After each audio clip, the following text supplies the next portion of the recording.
Hey everyone, it's Deja from CrochetEverAfter.com. Today's tutorial is going to show you how to hide your tails when you're doing Intarsia crochet. So not the tails that, like when you add your colors, because those you're simply going to weave in. So these little tails that we have when we join colors, those are getting weaved in. But I'm talking about the tails that when you have to make big jumps to your next color.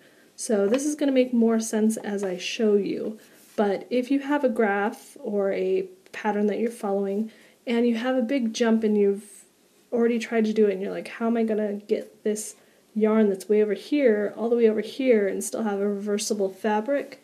That's what this tutorial is going to show you.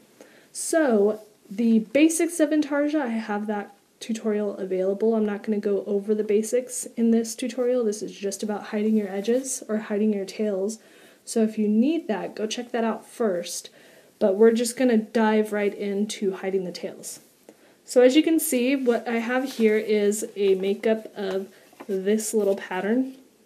So you see our teal and purple. We have the different colors. And now we are already up at this picture, motif, whatever, up here at the top. So I've already done this row here, row 15. I'm now turning my work and I'm going to be working back across row 16. So as you can see, I have 7 stitches in green and then I'm switching to purple. And from my last row where I left my purple tail hanging, this is my working yarn of purple, I have 4 stitches that I have to jump. So we want to start hiding our tail so that it's not visible. So let me show you what happens if I didn't hide my tail. So I'm going to chain 1, start single crocheting 7 times, and I'm going to change my color on my 7th stitch to purple. 3, 4. This green tail is my tail that I need to weave in, so don't pay attention to that. 6, and here's 7. So if I just grab my purple tail from my previous row and I join it in and I start working my purple, you'll see that I now do not have a reversible fabric. I have a back side or a wrong side that has a tail going across. Now if this was a project where you're going to be sewing 2 sides together, like maybe a hot pad, that's not going to matter. But if this is a blanket and you want both sides to be able to show, you don't want that big tail there. So that's what I'm going to show you how to hide. So what you need to do is you have to make a conscious effort to hide it as you're working. And how you're going to do that is kind of like tapestry crochet. You're going to bring up that tail and start crocheting it in to your green stitches that you're going across until your color change. So when I pull that up, and you can see I already did 1 stitch in the purple, usually you don't have to start right where your color starts because of how this tail is. You could start right there, but it's a little bit easier to bring it to the 2nd stitch. So I'm doing 1 in the purple, then I bring up my tail, and I stick my hook, so I just put it right between the 2 stitches. I stick my hook under the next stitch, and then I lay it across the top.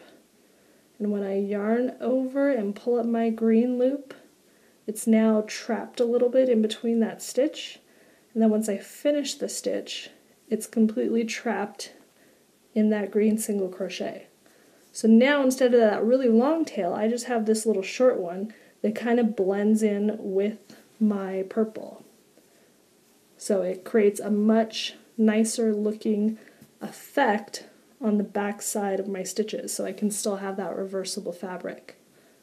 Then when I'm ready to change colors, as on this stitch, I work up to that last color, or the last step of my green, and then I just grab my purple and wrap it back to front and pull it through.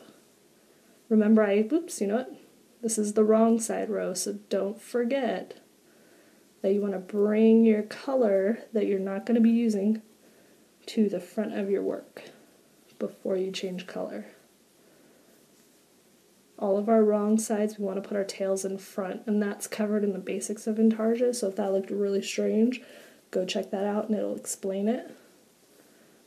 And then you're just going to keep going. Because this is our purple tail, we don't have to hide any kind of purple when we drop it. Let's see what we have here. 1, 2, 3, 4. But now we have a green tail that's going to get pulled all the way over here. So we are going to yarn over and pull it. Don't pull it too tight because it's going to pull all your whole work over. You have to make it very slack. And the reason is because you're going to work around that stitch. So make it slack enough that it will lay flat once you work through all the stitches. But not so slack that it's going to be hanging down and sticking out as you work. So I brought my purple tail to the front, or the wrong side that we're on. And then I'm going to start working my green. And I'm going to do the same thing. Even though this is attached, I still want to work around it to hide it. So I'm going to stick my hook in my next stitch. And you'll see the green just kind of automatically lays right where I need it to lay, so that's good. And then I'm going to single crochet as normal, but I'm going to ensure that that tail is caught in between my stitches.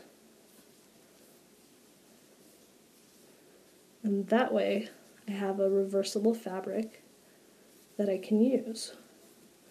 So I'm going to do that one more time. I'm going to do this this next row is just a repeat of the previous row, but there's no jumping of colors. They're all leaving off right where they left off before, so we don't have to hide anything. So remember, if you're doing a reversible fabric, this is a good technique to use. It's probably not the only technique, it's just the easiest, fastest one that I've come up with. So if you have your own technique, please share it, because I would love to learn a different way if there is one. So again, we're here at the color change, so we stop with our green and we grab our purple. Unwind my bobbin here. If you don't know what this is, check out that Basics of Intarsia. It'll explain these bobbins and why they are helpful for Intarsia. I'm going to leave my green in the back because this is my right side, so the tails stay behind now.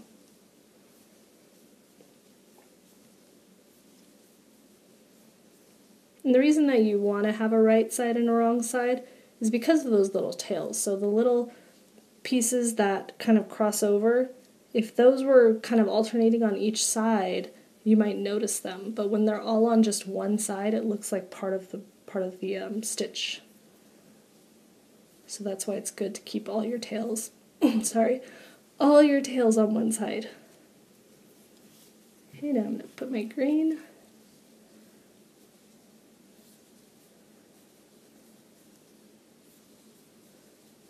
Then our next row is going to be a wrong side row again, and it's going to have that big color jump again, so you can see one more time how to work that.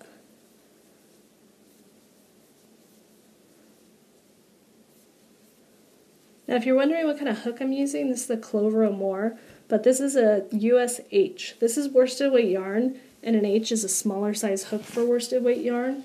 But with Intarsia, you don't want like big gappy holes in your project, because what you want to shine through is the picture. So when you're doing Intarsia, remember to use kind of a smaller hook for your yarn so that your pictures will be nice and dense and condensed. You don't want real gapey type stitches for your Intarsia. So again, it's the same stuff. We're doing 3 in green, and then we're picking up that purple. So this is I chain 1. This is kind of like the reverse of what we did last time, because remember our purple was all the way over here and we had to move it that way. This time we're doing like the green. We're bringing the purple all the way over. And you'll see that my yarn over is kind of weird because it is going like all the way around. So just bring your yarn all the way around so you can catch it, and then pull it all the way through, but with enough slack that you don't fold your project up. You don't want it really super tight where it's going to fold it in half when you're done. And you'll see my green is very loose. That's okay, you can either leave it or you can just grab your tail and pull it a little bit. When you come back to it on your next row, it's going to tighten down. So remember, this kind of lays right in the right spot, so it's easy to crochet around. Just make sure you catch it so that it doesn't show through.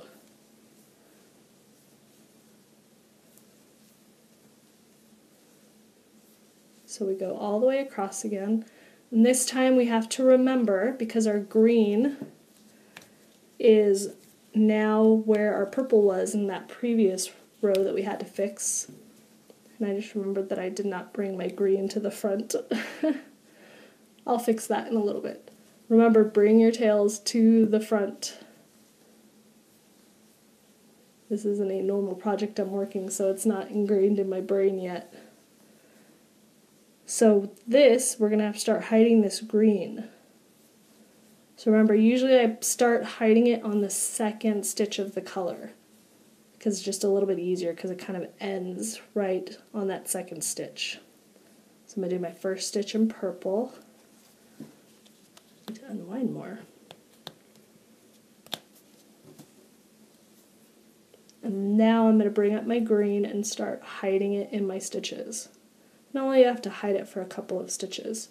So I lay it right on top, grab my yarn, pull up, go through, do another one, and this is where I'm going to change my color. So I'm going to go up. I still want to catch it, still want to put it in between. Now I'm going to grab it, pull through, and I almost forgot my tail. And then I'm going to finish off my stitch.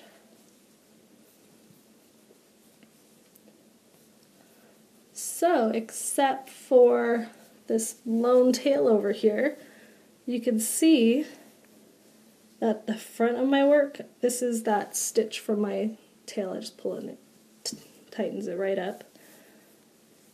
From the front of the work and from the back of the work, with all my tails weaved in, I will have a pretty much reversible fabric. So if you're working blankets, this is a great technique to use. If you're going to be sewing two pictures together for a hot pad or anything else, you can just run those tails. You don't have to worry about it. But if you want that reversible fabric, then use this technique. So if you have any techniques, let us know below, or if you have any questions, let me know. And any requests, those are also always welcome. And thank you for watching.